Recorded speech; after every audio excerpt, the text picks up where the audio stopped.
Everyone. दोस्तों, जैसे कि मैंने आपको अपनी ही एक वीडियो में बताया था कि आत्मकारका का मतलब है कि जो आपकी चार्ट का सबसे हाईएस्ट डिग्री का प्लैनेट है, वो आपका आत्मकारक है। और वो आपके अंदर उन इच्छाओं को जन्म देता है जो कहीं न कहीं जो है वो आपसे पिछले जन्म में जो है वो किसी तरीके से छूट गई हैं और जिनको आपको इस जन्म में किसी न किसी रूप में जो है वो पूरा करना है। तो आज यहाँ पर जो है हम आत्मकारका को लेकर जो है वो कुछ विशेष बातों के बारे में जो है वो बातचीत करेंगे। यानी कि कुछ ऐसे पॉइंट्स होते हैं जो कि कई बार सामान्य रूप से हमारी निगाहों से चूक जाते हैं। यानी कई बार हम लोग उन चीज़ों पर जो है वो ध्यान नहीं देते हैं। उसकी वजह से हमारे जीवन में भी जो है वो कई बार रिज़ल्ट डिफरेंट होते हैं या हम डिफरेंट तरीके की जो है वो एक सोच रखते हैं। तो आज हम जो है उसको थोड़ा-सा विस्तार में जो है वो समझने का प्रयास करेंगे। अगर हम देखें तो आत्मकारका द्वारा ग्रहण की गई जो राशि होती है या नवांश में जो स्थिति होती है उसकी, वो बताती है कि आत्मा की असल इच्छा जो है वो क्या है। आपके आत्मकारक ग्रह का जो स्वभाव है, उसकी जो प्रकृति है, वो आपकी आध्यात्मिक उन्नति के बारे में भी जो है वो क्लियर करती है। यदि आपका आत्मकारक ग्रह जो है वो कोई पाप ग्रह है, तो वो आपको उच्च स्तर की आध्यात्मिक उन्नति की ओर जो है वो सूचित करता है। यानी अगर आपका कोई शुभ ग्रह अगर आपका आत्मकारक है, तो वो अपेक्षाकृत जो है वो निम्न स्तर की जो है वो उन्नति देता है। लेकिन अगर वो कोई मैलेफिक ग्रह है, तो वो आपको एक अलग तरीके की उच्च स्तर की जो है वो आध्यात्मिक उन्नति दे सकता है। अगर आपके आत्मकारक ग्रह की महादशा चल रही है और वो कोई मैलेफिक ग्रह है, तो ऐसे में वो आपको बहुत ज़्यादा जो है वो कष्ट दे सकता है। विशेषकर जो है वो अगर कोई मैलेफिक या पाप ग्रह है, तो और भी ज़्यादा जो है वो कष्ट की संभावना बढ़ जाती है।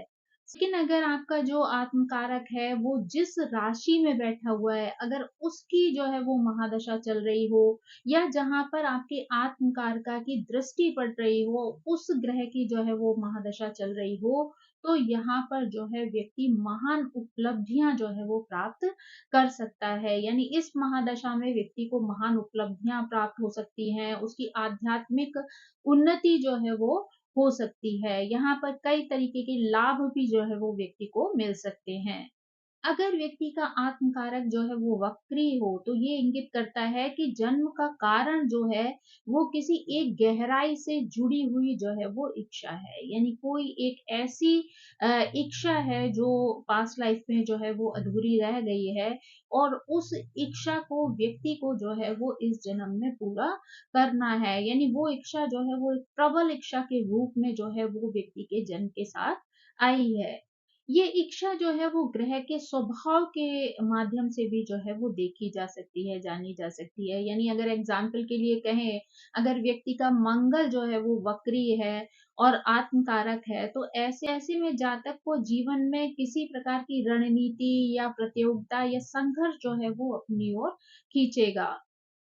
उसका उपाय ये है कि आत्मरक्षा रणनीतियाँ जो हैं वो अपनाई जानी चाहिए, यानी जिनमें अहिंसा जो है वो सर्वश्रेष्ठ हो।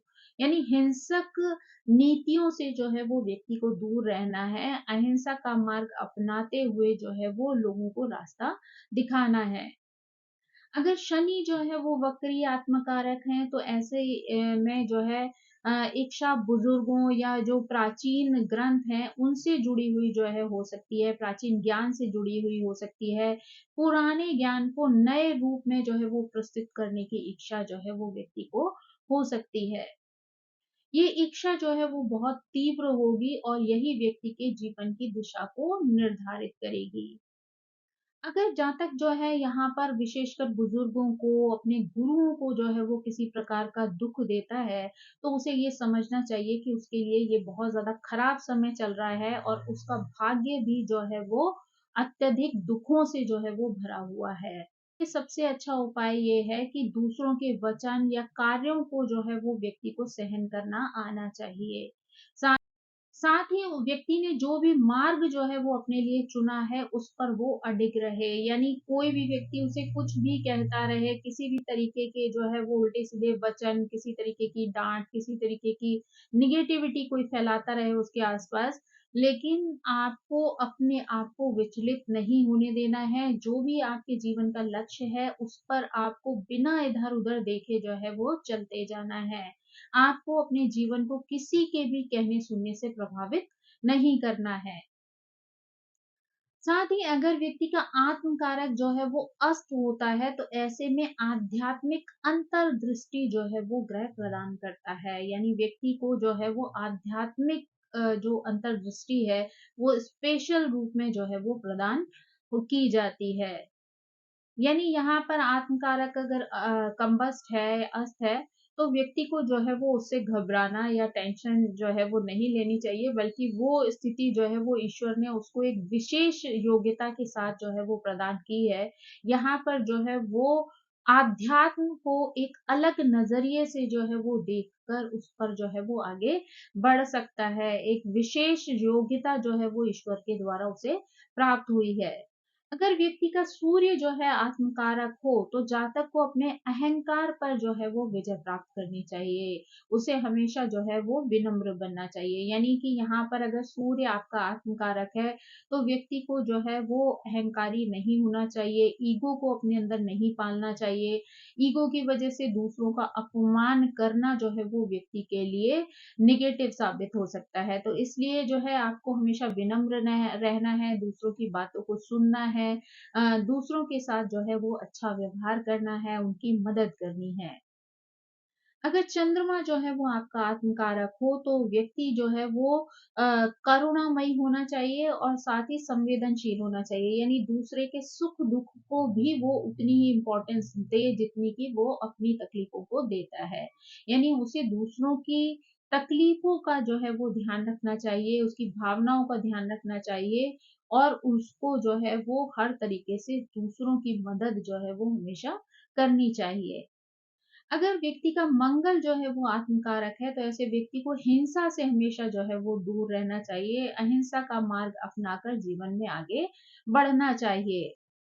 अगर बुध जो है वो व्यक्ति का आत्मकारक है तो जातक को अपनी वाणी पर संयम रखना चाहिए और हमेशा सत्य बोलना चाहिए, यानी अगर वो जो है वो बुद्धिमत्ता से व्यक्ति जो है वो आगे बढ़ता है, दूसरों के साथ जो भी आदान प्रदान वाणी का करता है तो उसमें जो है वो हमेशा चुने हुए शब्दों का इस्तेमाल करता है, अच्छी भाषा का इस्तेमाल करता है, सौम्य शब्दों का जो है वो प्रयोग करता है, तो वो उसके लिए जो है वो अच्छे होते हैं।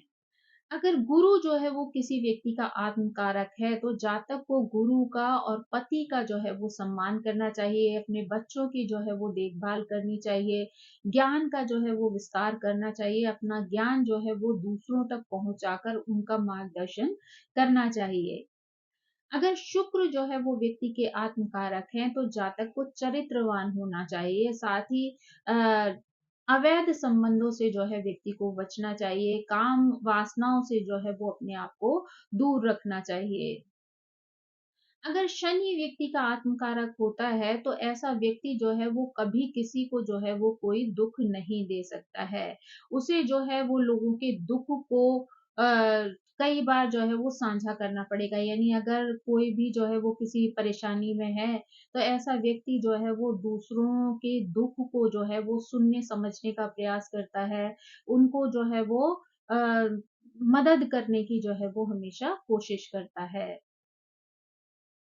राहु अगर आत्मकारक हो तो व्यक्ति को जो है वो धोखा मिल सकता है, फिर भी उसे अपने निर्मल मन या छल कपट रहित हृदय को जो है वो रखना चाहिए, दूसरों के साथ खुद कभी भी धोखा करके उन्हें विश्वासघात करने की कोशिश नहीं करनी चाहिए, यानी किसी के साथ किसी तरीके की चीटिंग जो है वो व्यक्ति को नहीं करनी चाहिए कि उसे जो है वो जीवन में किसी भी प्रकार का धोखा मिले, लोग जो है किसी भी प्रकार से उसे चीट करें पर उसे खुद जो है वो उस तरीके के कार्य नहीं करने चाहिए। जेमिनी के अनुसार जो है वो आत्मकारक जो है नवांशों में विभिन्न स्थानों पर जो है वो मौजूद होता है और उसके अनुसार जो है वो व्यक्ति को उसके परिणाम मिलते हैं। तो यहाँ पर जो है हम उसी के अनुसार उसे समझते हैं कि अगर आत्मकार का जो है वो लगन में होते हैं, यानी नवांश के अगर लगन में है, तो ऐसे में जातक जो है वो किसी राज परिवार से हो सकता है, उच्च वंश का हो सकता है।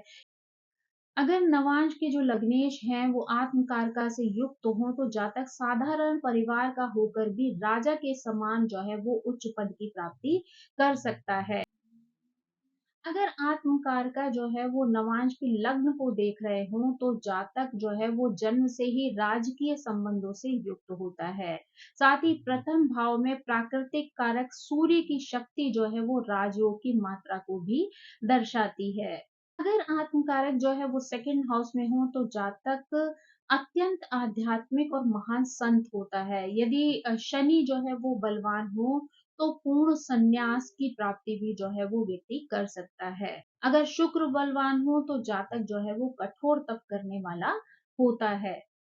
अगर आत्मकारक जो है वो थर्ड हाउस में होते हैं तो जातक जो है वो बहुत ज्यादा धनी होता है, अनेक कार्यों में जो है वो सफलता की प्राप्ति करता है, साथ ही वो अनेक शक्तिशाली लोगों को अपना मित्र भी बनाता है। अगर फोर्थ हाउस में आत्मकारक होते हैं तो ऐसे में जातक कर्म योगी होता है, यानी अपने कर्म पर जो है उसका पूरा ध्यान होता है। अगर चंद्रमा और गुरु बलवान हो तो ऐसा व्यक्ति जो है वो यश की प्राप्ति भी करता है। अगर सूर्य बलवान हो तो यहाँ पर राजयोग की प्राप्ति होती है और अगर शनि बलवान होते हैं तो जातक को जो है वो बहुत मेहनत करनी पड़ती है, यानी वो बहुत ही मेहनती स्वभाव का होता है। अगर आत्मकारक जो है वो फिफ्थ हाउस में होते हैं तो जातक धर्म परायण होता है, अर्थात अपने धर्म का पालन वो पूरी निष्ठा के साथ जो है वो करता है। साथ ही ऐसा व्यक्ति बहुत ज्यादा सीधा सच्चा भी होता है। अगर सूर्य यहाँ पे बलवान हो तो अनेक श्रेष्ठ योग जो है वो व्यक्ति के जीवन में होते हैं। साथ ही पिता का आशीर्वाद भी जो है हमेशा उसकी रक्षा करता है। अगर सिक्स हाउस में जो है वो आपके आत्मकारक होते हैं तो जातक जो है वो रोगग्रस्त होता है, क्लेशपूर्ण जीवन जो है वो कई बार व्यतीत करता है। ऐसे में उपाय यह है कि व्यक्ति जो है वो शनि देव की पूजा करे या फिर जो है वो भगवान सत्यनारायण की पूजा करे, पूर्णिमा का उपवास रखे। यहाँ पे आत्मकार का जो है वो सेवेंथ हाउस में होते हैं तो जातक जो है वो शुद्ध हृदय वाला होता है और अनेक प्रकार के सुखों से जो है वो युक्त होता है। अगर शुक्र जो है वो बलवान होते हैं तो व्यक्ति का विवाह जो है वो अत्यंत शुभ होता है। अगर आत्मकारक जो है वो अष्टम भाव में बैठे हों तो जातक के जीवन में बहुत सारे कष्ट और दुर्बलताएं जो है वो आ जाती है, यानी कई तरीके के कष्टों का सामना व्यक्ति को करना पड़ता है।